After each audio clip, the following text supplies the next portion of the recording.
Hey everybody. Um, the first time I did a commentary video. Now I don't these commentary things I'm not really a big fan of. I'm not a big fan of doing videos about, my commentary. I'd rather just do a review. But, I'm going to go ahead and just kind of get back here on, kind of do these commentary videos, I really wanted to do mostly on Johnny Mathis, because I absolutely just love him, and I know that there's several albums I want to kind of do some kind of, whatever commentary on, and, about my opinion alone, and my insight and all that, But I want to go ahead and talk about an artist that I've recently kind of, and I'm pretty sure most of you younger folks, especially, people my, younger people like me or whatever, a lot of you guys around, already are kind of discovering who this guy is. And he almost became this cult-like figure. Most people didn't really know who he was, I think people had to buy imports of his albums, and he only came out with 3 albums. And he died at the age of 20. Can you believe? Here I am, 26 years old, and he died at 26. That's crazy. And this artist right here, absolutely, when I first heard his or at least his highest rated album, his very popular album that everyone listens to the most out of the 3 is Pink Moon. And that artist, folks, ladies and gentlemen, is Nick Drake. I couldn't believe, because I kind of wanted to hear how the first 2 albums were. And I was completely just fizzed, or absolutely was very, very unexpected, and completely just right off the gate, I just knew right away this is just an absolute genius. I mean, this guy's like the male version of what he was trying to do, or what he's trying to be like, of the equivalent of like Joni Mitchell or somebody. You know what I mean? If you hear those early albums by Joni Mitchell, you hear it on Pink Moon. You know what I mean? It's just so, oh man, like albums like Blue and Cloud, I think, or Clouds or something like that. Definitely those 3 early albums by Joni Mitchell before she got into stuff, of course, which I absolutely love. Court and Spark and The Hissing of Summer Lawns and Heritage and all that. Those earlier albums remind me so much of what he's doing, especially like Which Will and all that, you know what I mean? But what I'm going to do is here, folks, is I'm going to go through the 3 of the only albums that Nick Drake had ever put out in his whole entire life until his death in November of 74, November 28th to be exact, of 74, dying at the age of 26. I think it was maybe suicide or something, or... Because you see, this guy wasn't he thought mentally he didn't really appreciate, people thought that he was kind of a bit of a, I guess he just thought maybe his music wasn't worth the recognition of, the listeners and whatever, you know what I mean? So he just instantly kind of just thought, just let the albums be, let them, whatever. He just wasn't too keen, you know what I mean? It just felt like he didn't like what he did, you know what I mean? And so he kind of just maybe forgotten, But what an incredible songwriter, incredible musician. I mean, now people nowadays are somewhat putting him, rightfully so, on a mantle, because he's absolutely just so breathless. He's just he can paint and create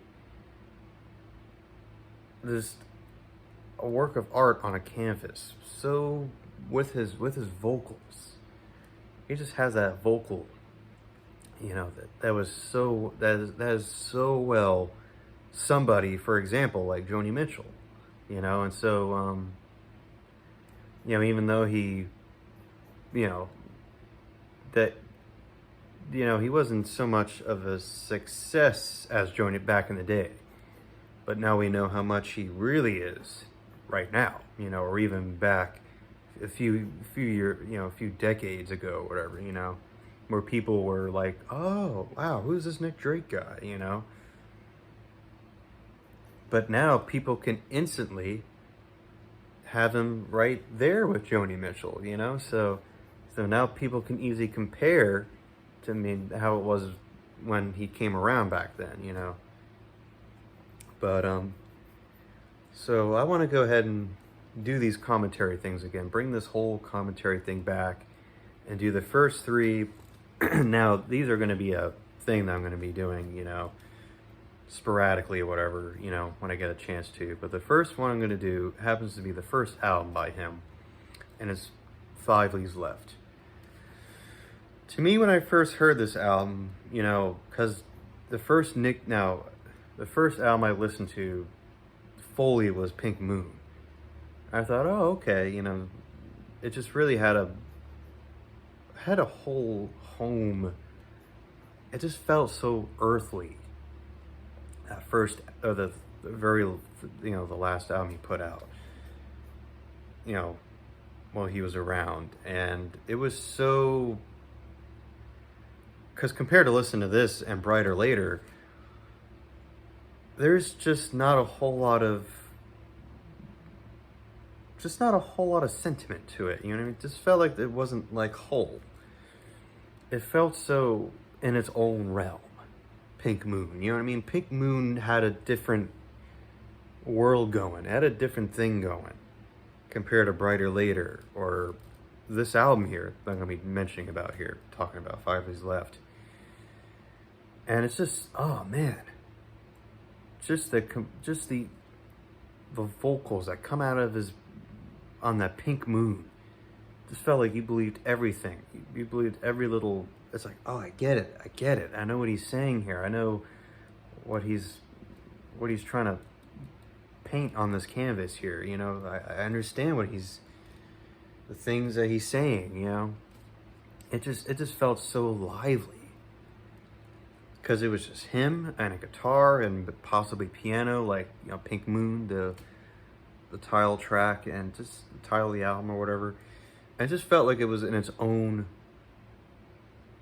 It just is in its own little, you know, I guess its own little, you know, I'm trying to come up with another thing.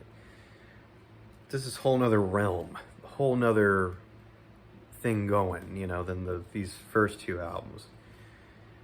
But when I first heard 5 Leaves Left, I kind of thought to myself, well, some of these songs feel a little dark. You know, there's some dark commentary here, but then there's some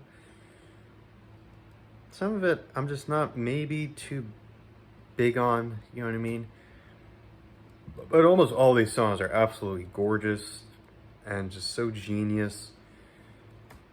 I mean, well, I mean, he's not like Bob Dylan, of course, you know. But who cares though? This guy absolutely just had this guy already had a stamp of his own, you know. So this album here was recorded the summer of '68, between June and July, and so this album was released the next summer, July of '69. And what we have here is some double bass or whatever done by Danny Thompson, which he's very good. I absolutely love this double bass going here. We also have Richard Thompson on electric guitar as well. Paul Harris. I think most people are familiar with him. Love other people on here. Claire Luther on the cello, cello. I think that's how you pronounce it, right? Cello song. You know, that's The Day Is Done. Oh man. And just everyone, a lot of people here on board. you know, and that makes Nick Drake very, very different. You know what I mean? Because it's incredible how he had two albums that sounded so very maybe a little bit identical, but then when you take a look at Pink Moon, it's just like, man, like there's just nobody. It's just him. Maybe somebody else is, but it's mostly acoustic here, on that album, But I do gotta say, this is absolutely just, oh man, it takes my breath right out of my mouth. Just with Riverman. I know a lot of people are familiar with that song. It's absolutely a big, song that people recognize. And it's incredible. Absolutely love it. And I'm kind of looking through the booklet here as well. Absolutely beautiful commentary here, or a lot of great, things on here as well,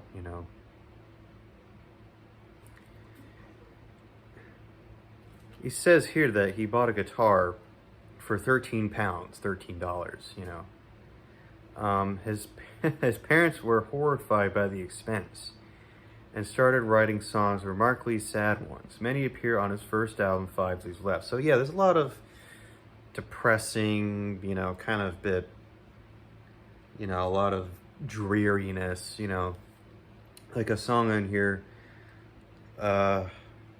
The Thoughts of Mary Jane, because this guy was really hooked up on drugs and stuff. This guy really, he was kind of a bit of a drug user, use kind of guy. He was really hooked on marijuana and all that, One that didn't was never recorded is Magic. I was born to love no one to love me. Only the wind and the long green grass, the forest and a broken tree. Sang of initiable princesses and the need to play so many parts. It was all very sad. It was all very opulent. Yeah, so great info here about about his his time being alive or whatever. Said here, at 18 he thought the world was leaving him behind, refusing to buy new clothes or brush his hair. You can tell those pictures of him. He kind of looks very, his clothes. It just looks like he didn't. He was a true rebel. At first, let's see here.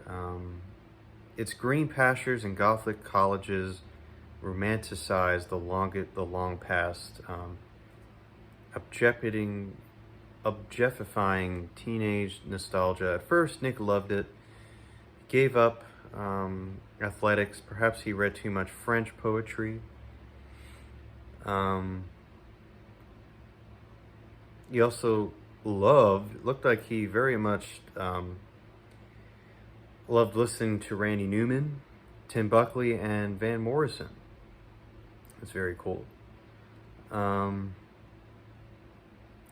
Although in a stooped way he moved with great grace, he was uncomfortable with physical contact.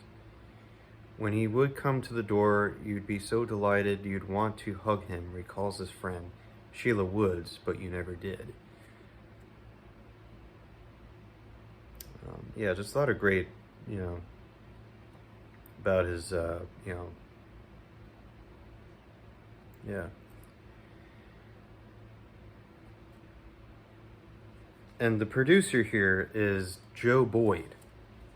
So here's what I got to say about the album here, listed right here. Joe Boyd gave the 20-year-old a contract, and he was signed to Island Records. Okay, in 1968, produced Five Leaves Left. The album's title comes from the printed emblem that appears on British rolling papers 5 sheets from the last. It is a warning that you are running out. Like that. What makes Nick Drake unique, though, is what's missing: the ability to express anger. His lyrics, let's see here. His blah blah blah. His music is never bitter or sardonic. It is not even passive aggressive. The first strong memory I have of Nick Drake was at the second or third for 5 Leaves Left, recalls from John Wood. The company had brought in a well-known arranger to prepare a few songs for a 15-piece orchestra. Definitely some orchestration in this album as well. Nick started getting hotter, according to John Wood here, and he just kind of goes on a little bit.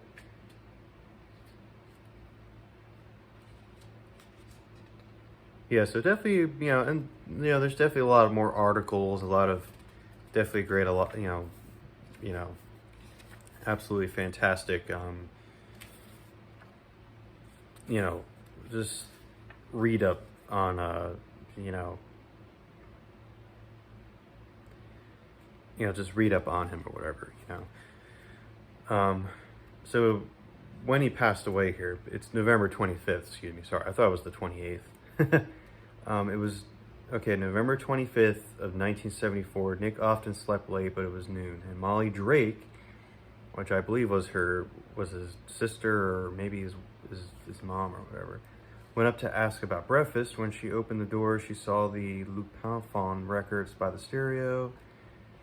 A Brandenburg concerto was on the turntable. Nick was lying dead in his bed. And so, terrible, yeah. But I want to go ahead and go through some of the songs here. And the opening track here is Time Has Told Me. Beautiful. And these songs are definitely haunting as well. You know what I mean? Just absolutely love these lyrics as well. Time has told me you're a rare find, a troubled cure for a troubled mind. Absolutely love it. And time has not told me not to ask for more, for someday our ocean will find its shore. Then we get Riverman. String arrangement is done by Harry Robinson. I don't know who he is. And definitely, and different arrangers here as well, string arrangers as well, including Robert Kirby as well. Danny Thompson on here as well. We're on the next track, 3 Hours. Beautiful song, I love Riverman. Cello song, another great one. Danny Thompson. Man in a Shed, oh, beautiful song. A piano done by Paul Harris. Just so gorgeous. Saturday Sun. Ooh, beautiful. Let me go ahead and just read some of these stanzas here for Saturday Sun. Saturday sun came early one morning in a sky so clear and blue. This poetry. Saturday sun came without warning, so no one knew what to do. Saturday sun brought people and faces that didn't seem much in their day. But when I remember those people and places, they were really good, too good in their way. Saturday sun won't come and see me today. And I just love these three lines here. And Saturday sun has turned Sunday's rain. And so Saturday sat in Saturday sun and wept for a good day gone by. It's just gorgeous. I love it. Beautiful. Absolutely love it. And yeah, that's about it for 5 Leaves Left. Now, to tell you the truth, I'm not, for some reason, it's not as good. But it just seems to me, though, the lyrics are great, and I just love the production here. But I feel like Brighter Later seemed to have something a little bit more, you know what I mean? It always seemed, Brighter Later had like a sound that wasn't quite like on this first album here. And just Brighter Later brought, you know what I mean, a little bit more of a sound than 5 Leaves Left. But but what can I say? I mean, this first album here just absolutely blew me out the first time, but excuse me. But listening to it now, I can kind of maybe seems kind of being a little turned a little bit, but you know, but just oh my god, just the poetry and the lyrics of Nick Drake, absolutely just stunning. And it just proves on this first album here, and of course Brighter Later, like Hazy Jane and excuse me, and yeah, and Northern Sky, of course, you know, beautiful song. But yeah, so there you have it, folks. My first commentary on Five Leaves Left. I think this album is really superb, but I think Brighter Later was a little bit tad more, you know, it's had more of a British sound, you know what I mean? But once again, I absolutely love Nick Drake. I mean, when I first heard him, I did not know what to expect. He really just took me somewhere that I don't think my listening endeavors had ever been tranced by, you know. But that's all I gotta say. And hopefully I can do Brighter Later. And that's my next one to do as my commentary. Okay, folks? Bye-bye.